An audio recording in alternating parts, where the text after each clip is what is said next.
Another great recipe, but this one's very unique because my mother and I were in Scotland and we're just outside. We're about 5 minutes drive out of the heart of Edinburgh at the moment, and we stopped at a town called Dunbar on the way up the coast from Newcastle this morning, and we bought some fish from that. You're not allowed to fish salmon out of the North Sea for a couple of years, for 2 more years while they regenerate. So we've got some salmon here from a loch in the north of Scotland called Loch Duart. We've got some rosemary that we picked from Porchester Castle the other day. Porchester Castle, that's that. Have a look at that. Porchester Castle is a medieval castle that has that Roman wall surrounding it down on the English Channel. So we've got some rosemary out of their garden there. We're going to put that in our potatoes. And we've got some sage from Pontefract Castle. And if you remember Pontefract Castle, we went there the other day. It was once the residence of John of Gaunt. He was the 3rd son of Edward III. He once owned the property, and Henry II once banished his cousin Henry Bolingbroke up there. Fascinating castle, that one. We got some sage out of their garden. In order to get some crispy salmon going, here's another interesting point. There's your sage from Porchester.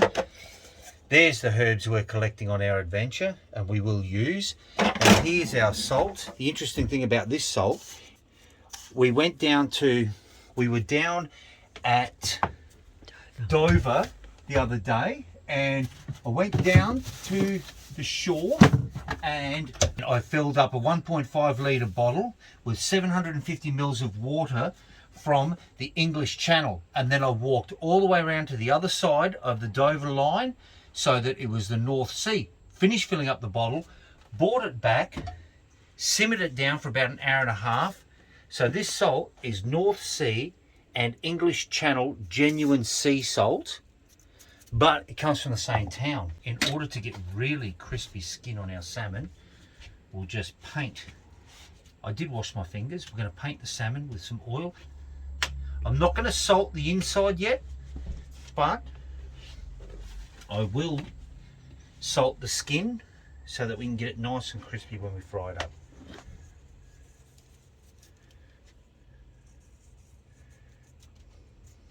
Ooh, lovely. We're going to preheat our fry pan, but in order to get some crispy skin going on the salmon, we're going to cook the skin side on a rather low heat until the skin gets nice and crispy. Then we'll flip it over, turn the heat up a little bit in order to finish cooking it through from the other side. Make sure we cook it all the way through. It won't be undercooked and it won't be overcooked. As for our herbs, we have a pot full of potatoes. Get some rosemary going, get some sage. And we're also going to cook zucchini. We'll throw the rest of our sage into there.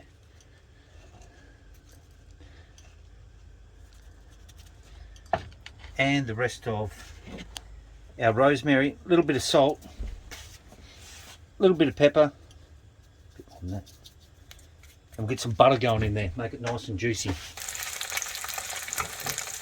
Now don't get tempted to move your salmon, just leave it alone. It'll be all right. If you move it around too much, you can damage the skin on it and it won't, aesthetically it won't look as good, and you can ruin the taste.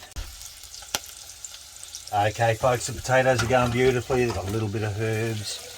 In these horrible pans that they give you when you hire a camper van in the UK. What are these called again? Zucchini. Zucchini's going well. It's breaking down. I like it nice and soft, very peppery, very salty. We are ready to flip the salmon now. It's been going for a couple of minutes on low. And if we get this right, we should be able to listen to this. Can you zoom in? We'll get the audio on this.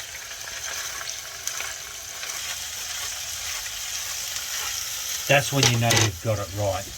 And just because we're very universal with this meal, we're drinking a French beer tonight, 1664. That's nothing special, but it is a French beer. So we're combining a few different countries and quite a bit of history into the meal.